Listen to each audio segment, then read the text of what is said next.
ചേട്ടാ ചേട്ടാ ഇതാ കാപ്പി.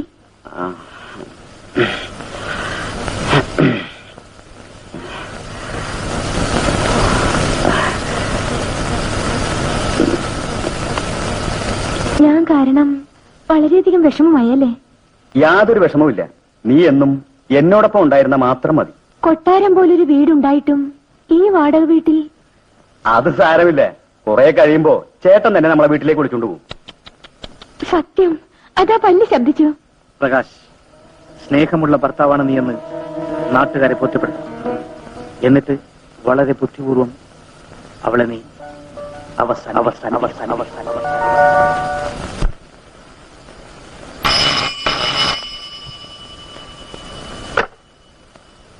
Hello, S I Geetha here. പത്ര റിപ്പോർട്ടർ വേണുവിന്റെ അപകട മരണത്തെക്കുറിച്ചുള്ള അന്വേഷണം ഏതുവരെയായി? നടത്തിക്കൊണ്ടിരിക്കുന്നു സാർ. ആ ഫയൽ ഇന്ന് തന്നെ എനിക്ക് എത്തിക്കണം. ശരി സാർ. ആരാ മാഡം? SP Sarah. എന്റെ ഭർത്താവിന്റെ ഈ ഫയൽ ഇന്ന് തന്നെ അദ്ദേഹത്തിന് എത്തിക്കണമെന്ന്. എങ്കിൽ ഈ ഫയല് പോക്കാ. പറഞ്ഞിട്ട് എന്ത് കാര്യം? എന്റെ ഭർത്താവിന്റെ കൊലപാതകം അപകട മരണമാണെന്ന് നിയമം വിധി എഴുതിയത് നോക്കി നിൽക്കേണ്ട ഗതികേടിലാണ് ഞാൻ. എനിക്ക് മടുത്തു കുറുപ്പേ. തീയിൽ കുരുത്തത് വെയിലത്ത് പാടരുത്. ഇവിടെ വേലി തന്നെ വിളവ് തന്നെയാണ്. കുറുപ്പിനറിയാമോ? പലരും എന്റെ വീട്ടിൽ വന്ന് വെല്ലുവിളിച്ചിരിക്കുകയാണ് എന്റെ ഈ കാക്കിയോട് പൂരിക്കുമെന്ന്. അങ്ങനെ മറ്റുള്ളവർ ഊരി അറിയിക്കുന്നതിന് മുമ്പ് സ്വയം ഇത് ഊരി അറിഞ്ഞിട്ട് രക്ഷപ്പെടുകയല്ലേ കുറുപ്പേ നല്ലത്? അരുത് മാഡം, സഖാവ് രാഘവന്റെ പാരമ്പര്യം ഇതല്ലായിരുന്നു.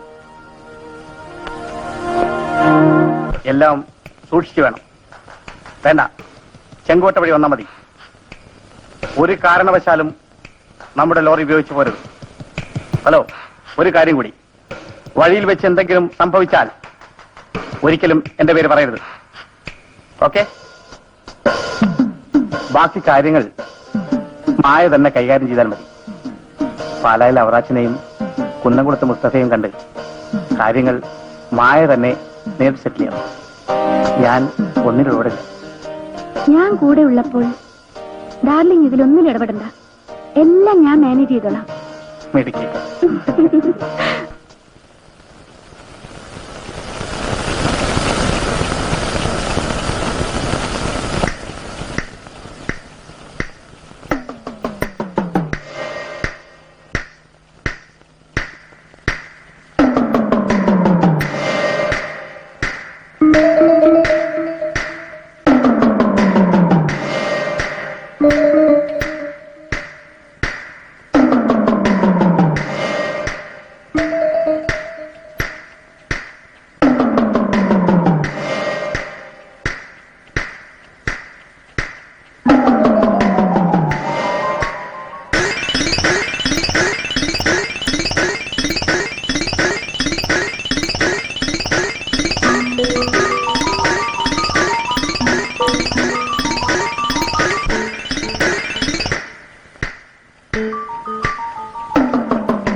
ഹേമയെ കൊന്നല്ലേ?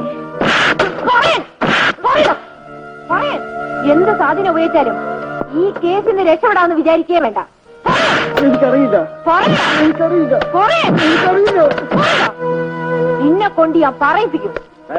സാറിന്റെ ഫോൺ വന്നിരിക്കും.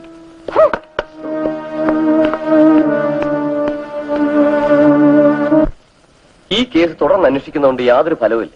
ഫലം ഉണ്ടോ ഇല്ലയോ എന്ന് അന്വേഷണം തീർന്നിട്ടല്ലേ അറിയൂ സാർ. സ്റ്റൗ പൊട്ടിത്തെറിച്ച് മരിച്ചതാണെന്ന് വ്യക്തമല്ലേ? ഈ രാജ്യത്ത് അനേകം ഭാര്യമാർ സ്റ്റൗവും മണ്ണെണ്ണയും കാരണം മരിക്കുന്നുണ്ട്. അവരുടെ എല്ലാം ഭർത്താക്കന്മാർ സ്നേഹസമ്പന്നരും സംഭവം കഴിഞ്ഞാൽ ബോധം കെട്ട് വീഴുന്നവരുമാണ്. ഇവനെയൊക്കെ വിചാരണ കൂടാതെ ശിക്ഷിക്കേണ്ടതാണ്. എന്ത് ചെയ്യാം, നമ്മുടെ നിയമം അതല്ലല്ലോ. ഒരു സർക്കിൾ ഇൻസ്പെക്ടർക്കോ സബ് ഇൻസ്പെക്ടർക്കോ മാറ്റാൻ പറ്റുന്നതല്ലോ നിയമം. പക്ഷെ ജനങ്ങളത് മാറ്റും സാർ, ഇന്നല്ലെങ്കിൽ നാളെ. ഇതൊക്കെ അങ്ങ് റഫർ എഴുതി തള്ളേണ്ട കേസാണ്. അങ്ങനെ എഴുതി തള്ളിയതുകൊണ്ടാണ് സാർ ഈ നാട്ടിലെ നിരപരാധികളുടെ ജീവനും പെണ്ണുങ്ങളുടെ മാനവും റഫർ എഴുതി തള്ളേണ്ടി വന്നത്. ഇതേ ഈ കുപ്പായം ഇട്ടാൽ മുകളിൽ നിന്നുള്ളവരുടെ ഉത്തരവുകൾ അനുസരിക്കാൻ നമ്മൾ ബാധ്യസ്ഥരാണ്. അന്യായമായ ഉത്തരവുകൾ ഞാൻ അനുസരിക്കില്ല സാർ. അപ്പോൾ ഞാൻ ഈ കുപ്പായം ഊരി ആ ഉത്തരവിട്ട മേധാവിന്റെ മുന്നിൽ വലിച്ചെറിഞ്ഞിട്ട് പോകും. ഈ പറഞ്ഞ ധിക്കാരമാണോ? ധിക്കാരമല്ല സാർ, മനസാക്ഷിയോടെ ജീവിക്കാനുള്ള വെമ്പലാണ്.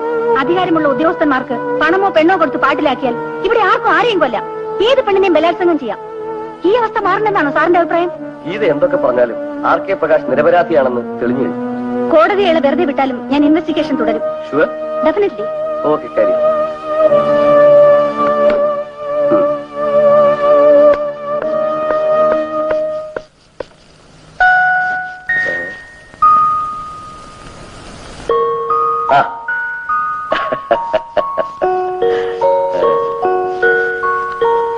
എന്നെ മനസ്സിലായോ? എവിടെയോ വെച്ച് കണ്ട ഓർമ്മയുണ്ട്. സ്വന്തം വീട്ടിൽ വെച്ച് തന്നെ. സഖാവ് രാഘവന്റെ ശിഷ്യൻ വേലായുധൻ. ഓർമ്മയില്ലേ? അല്ല, വേലായുധൻ ചേട്ടനോ? ആ, വരൂ. ആള് പാടെ മാറിപ്പോയല്ലോ. ഇതെന്ത് വേഷോ? പണ്ട് തനി ചുവപ്പായിരുന്നു, ഇപ്പൊ അതൊന്ന് മങ്ങി, അത്രേ ഉള്ളൂ. ഇപ്പോഴും പാർട്ടി പ്രവർത്തനമൊക്കെ ഉണ്ടോ? അത് നിർത്താൻ പറ്റുമോ കുഞ്ഞേ? രക്തത്തിൽ കലർന്നു പോയതല്ലേ. ഇരിക്കൂ. ഞാൻ വന്ന കാര്യം പെട്ടെന്ന് അങ്ങ് പറയാം. അവനെ കുഞ്ഞ് രക്ഷിക്കണം. ആരാണാ പയ്യൻ? RK പ്രകാശിനെ. എഴുന്നേക്കടോ. എന്താ? എഴുന്നേക്കാൻ. ഞാൻ സഖാവ് രാഘവൻ. നിർത്ത്. ആ പേര് പറയരുത്. വർഗീയതയ്ക്കെതിരെ പോരാടാൻ ചെങ്കൊടി ഉയർത്തിപ്പിടിച്ച ആളാണ് എന്റെ അച്ഛൻ. നിങ്ങൾക്ക് ലജ്ജയില്ല ഇങ്ങനെ നിറം മാറാൻ? ലജ്ജിക്കേണ്ട ഒരു കാര്യവുമില്ല. പണ്ട് പാർട്ടി പ്രവർത്തനം നടത്തിയതിൽ ബാങ്ക് ബാലൻസ് ആയി കിട്ടിയത് അന്നത്തെ പോലീസിന്റെ അടിയും തൊഴിയും കൊണ്ട് തീരാത്ത നടുവേദനയാണ്. ഇന്നിപ്പോ കുട്ടികളെ കല്യാണം കഴിച്ചയച്ചു, ഒരു വീടും 25 ഏക്കർ റബ്ബറും ഉണ്ട്. മതി. അപ്പൊ സ്വന്തം കാര്യം നേടാനായിരുന്നു പാർട്ടി പ്രവർത്തനം അല്ലേ? ഇപ്പൊ എല്ലാവരും അതിനാ പ്രവർത്തിക്കുന്നത്. പോട്ടെ, അപ്പൊ പ്രകാശിന്റെ കാര്യം? അത് ഞങ്ങളും കോടതി നോക്കിക്കൊള്ളാം. ആ കേസ് എങ്ങനെയെങ്കിലും തേച്ചു മാച്ച് കളയാം. അത് പറയാൻ താനാരാ? ഇത് വീടായിപ്പോയി. അല്ലെങ്കിൽ ഞാൻ അറസ്റ്റ് ചെയ്ത് അകത്താക്കുമായിരുന്നു. ജാതി കോമരം. RK ദാസ് എന്ന വലിയ മനുഷ്യനോടാണ് കളിക്കുന്നത്. RK ദാസ് അല്ല, അവന്റെ തന്തയായാലും എനിക്ക് പ്രശ്നമല്ല. അദ്ദേഹം ഫോണെടുത്തെന്ന് പറഞ്ഞാൽ മതി, ഇതയ്ക്കുടനെ പ്രൊമോഷൻ കിട്ടും. പ്രമോഷൻ ചത്തുപോയ അയാളുടെ തന്തയ്ക്ക് കൊടുക്കാൻ പറ. നരകത്തിൽ നിന്ന് സ്വർഗത്തിലേക്ക്. ഇതേ ഒറ്റ വയ്ക്കരുത്, പറഞ്ഞേക്കാം. അക്രമങ്ങളെ ചേർത്ത് നിന്നയാളാണ് എന്റെ അച്ഛൻ സഖാവ് രാഘവൻ.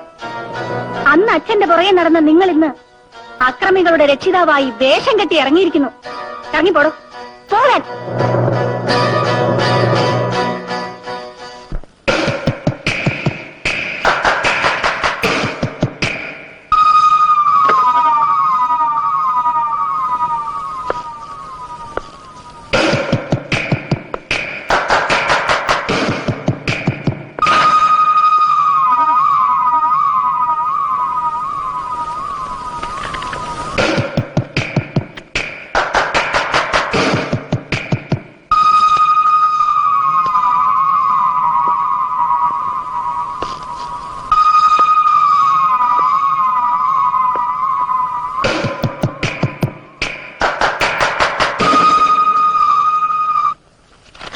അമ്മാളു, പ്രകാശിന്റെ കേസ് ഫയൽ എടുക്കൂ.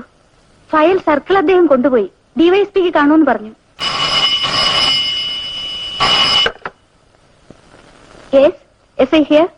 ഫയൽ എന്റെ കയ്യിലുണ്ട്.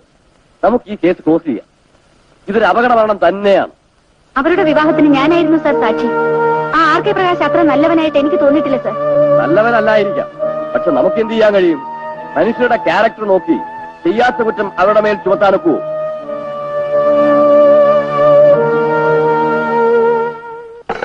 Good morning madam. Good morning. എന്താ ഇത്? ഹേമയുടെ അപകട മരണത്തിന്റെ ഫയൽ. അപ്പോ സർക്കിൾ കൊണ്ടുപോയെന്ന് പറഞ്ഞത്? സർക്കിൾ അദ്ദേഹം കൊണ്ടുപോകുന്നതിന് മുമ്പ് ഞാൻ ഇതിന്റെ ഫോട്ടോ സ്റ്റാറ്റ് എടുത്തു. അതാണിത്. Well done. Thank you. No mix madam. പൊട്ടിത്തെറിച്ച സിലിണ്ടറിന്റെ ഒരു നോബ് മുറ്റത്ത് കിടന്നിരുന്നു. അതിന്റെ ഫിംഗർ പ്രിന്റ് എന്റെ കയ്യിലുണ്ട്. അത് മേളിലോട്ട് പോയില്ല. അല്ല, പോയാ പിന്നെ തിരിച്ച് വരികയില്ല. ഇനി നമ്മൾ വളരെ ജാഗ്രതയോടെ ഇരിക്കണം. Yes madam.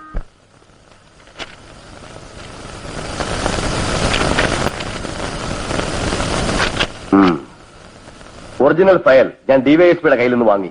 മരണം നടക്കുന്നതിന് ഒരാഴ്ച മുമ്പ് വരെ ഹേമയെ പ്രകാശ് തല്ലുമെന്നായിരുന്നു അയൽക്കാരുടെ മൊഴി. ഓഹോ. ഗ്യാസ് സിലിണ്ടറിൽ നിന്ന് തെറിച്ചു വീണ് അതിന്റെ ലോക്ക് ഓപ്പൺ പൊസിഷനിലാണ് ഇരുന്നത്. മാത്രമല്ല, അടുക്കളയിൽ ഇരുന്ന ബോഡി സ്പ്രേ വെച്ച് നോക്കുമ്പോൾ ഇതൊരു പ്രീ പ്ലാൻ മർഡർ ആണ് സാർ. RK പ്രകാശിന്റെ ഫിംഗർ പ്രിന്റും ബോഡി സ്പ്രേയിൽ നിന്ന് കിട്ടിയ ഫിംഗർ പ്രിന്റും ഒന്നാണ് സാർ. ഇത് ഹേമ അവളുടെ അച്ഛൻ എഴുതിയ കത്തുകളാണ് സാർ.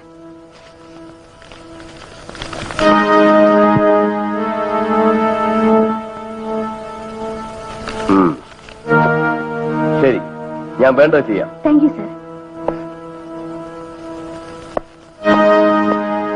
Smart girl. നിങ്ങളെ ഞാൻ ഇങ്ങോട്ട് വിളിപ്പിച്ചത് ഞാൻ ചെയ്യുന്ന എല്ലാ കാര്യങ്ങളും വളരെ രഹസ്യമായിരിക്കണം എന്ന് എനിക്ക് നിർബന്ധമുള്ളതുകൊണ്ടാണ്. Come to the point. Take your seat. Thank you. Inspector, അപകടത്തിൽ മരിച്ച ഹേമ എന്റെ അനുജൻ RK പ്രകാശിന്റെ ഭാര്യയാണ്. ഈ കേസ് തുടർന്ന് അന്വേഷണം നടത്തരുത്, അല്ലേ? കറക്റ്റ്. അത് വേണോ വേണ്ടോ എന്ന് തീരുമാനിക്കേണ്ടത് നിങ്ങളല്ല, ഞാനാണ്. വാ, വാട്ട് ഈസ് സിൻസിയറിറ്റി. കുടിക്കാൻ വല്ലതും? No thanks. ഇത്ര സിൻസിയറായ ഉദ്യോഗം നോക്കിയിട്ട് എന്ത് നേടാനാ? പിന്നെ പ്രമോഷൻ ആണെങ്കിൽ അതും പിടിപാടുള്ളവർക്ക് മാത്രം. സത്യവും ധർമ്മവും നിലനിർത്തി ജീവിക്കാൻ ചിലരെങ്കിലും ആഗ്രഹിക്കും. ഫൂൾസ്, വിഡ്ഢികൾ. ഈ പെട്ടി നിറയെ ആയുഷ്കാലം മുഴുവൻ സുഖമായി ജീവിക്കാനുള്ള പണമുണ്ട്. ഇതൊരു പ്രതിഫലമായി സ്വീകരിക്കണ്ട, ജസ്റ്റ് എ പ്രസന്റേഷൻ. പക്ഷേ ഇതിനൊരു ചെറിയ പ്രത്യുപകാരം ചെയ്യണം. എന്റെ അനുജന്റെ ഭാര്യ മരിച്ചത് ആക്സിഡന്റ് ആണ്. പിന്നെ എന്നെ കൂടുതൽ ശ്രദ്ധിച്ച് സമയം കളയണോ? Take it. ഇവിടെ തനിക്ക് തെറ്റുപറ്റി. ധൈര്യത്തോടെ അനീതിക്കും അക്രമങ്ങൾക്കുമെതിരെ അന്ത്യം വരെ ചെങ്കൊടി ഉയർത്തിപ്പിടിച്ച് പോരാടിയ സഖാവ് രാഘവന്റെ മകൾ കള്ളപ്പണച്ചാക്കിനും മുതലാളിമാരുടെ ഭീഷണിക്കും വഴങ്ങുന്നവളല്ല. Mind it. പക്ഷേ നീ വളരെ ചെറുപ്പമാ. നിന്റെ ഭാവി സുരക്ഷിതത്വത്തിന് വേണ്ടിയാണ് ഞാനീ പറയുന്നത്. കാരണം ഈ സ്ഥലം അത്ര നല്ലതല്ല. പ്രത്യേകിച്ച് RK ദാസ് മഹാവിഴയാ. അതെ, താനെന്നെ വരക്കുകയാണോ? തന്നെ പോലുള്ളവരുടെ എതിർപ്പുകൾ പ്രതീക്ഷിച്ച് തന്നെയാണ് ഞാൻ ഈ കാക്കിക്കുപ്പായം അണിഞ്ഞിരിക്കുന്നത്. അല്ല, ഞാൻ കാര്യം പറഞ്ഞതേ ഉള്ളൂ. ചില ഉദ്യോഗസ്ഥന്മാർ ആദ്യം അവനെ തോൽപ്പിച്ചിട്ടുണ്ട്. പക്ഷേ അവസാനം അവർ അവന്റെ മുന്നിൽ തോറ്റിട്ടേ ഉള്ളൂ. ഐ മീൻ RK ദാസിന് വഴങ്ങിയിട്ടേ ഉള്ളൂ. സഖാവ് രാഘവന്റെ മകൾ ഇന്ന് വരെ ആർക്കും വഴങ്ങിയിട്ടില്ല. നിൽക്കണേ. താൻ എന്നെ ബഹുമാനിക്കണ്ട, പക്ഷേ ഈ യൂണിഫോമിനെ മാനിക്കണം. അത് മറന്നതിനുള്ള ശിക്ഷയാണ്. ശരി പെണ്ണേ, രാമനാട്ടുകര കൊട്ടാരം വീട്ടിലെ ദാസിന്റെ നിഴലിനെ സ്പർശിച്ചവരെ പോലും ദാസ് വെറുതെ വിട്ടിട്ടില്ല എന്ന് പറയാറില്ല.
കള്ളപ്പണം കൊണ്ട് പോലീസ് ഉദ്യോഗസ്ഥന്മാരെ വിലയ്ക്ക് വാങ്ങാൻ ശ്രമിക്കുന്ന നിന്നെപ്പോലുള്ളവരെ കണ്ടെടുത്ത് വെച്ച് ഷൂട്ട് ചെയ്യാൻ ഓർഡർ ഇല്ലാത്തത് നിന്റെ എല്ലാം ഭാഗ്യമാണടാ. ഞാൻ തിരിച്ചു വരും നിന്നെയൊക്കെ വേരോടറക്കാൻ.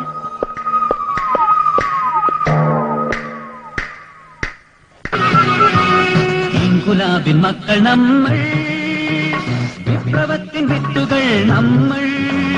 തോക്കിലും ലാത്തിക്കും തോറ്റിട്ടില്ല, നമ്മൾ തോക്കിലും ലാത്തിക്കും തോറ്റിട്ടില്ല.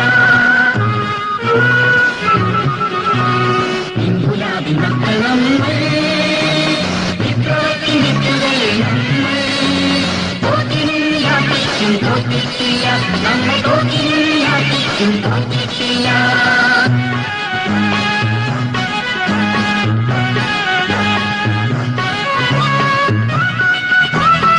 ജിന്ദാബാദ്, ജിന്ദാബാദ്, ഐക്യം ജിന്ദാബാദ്.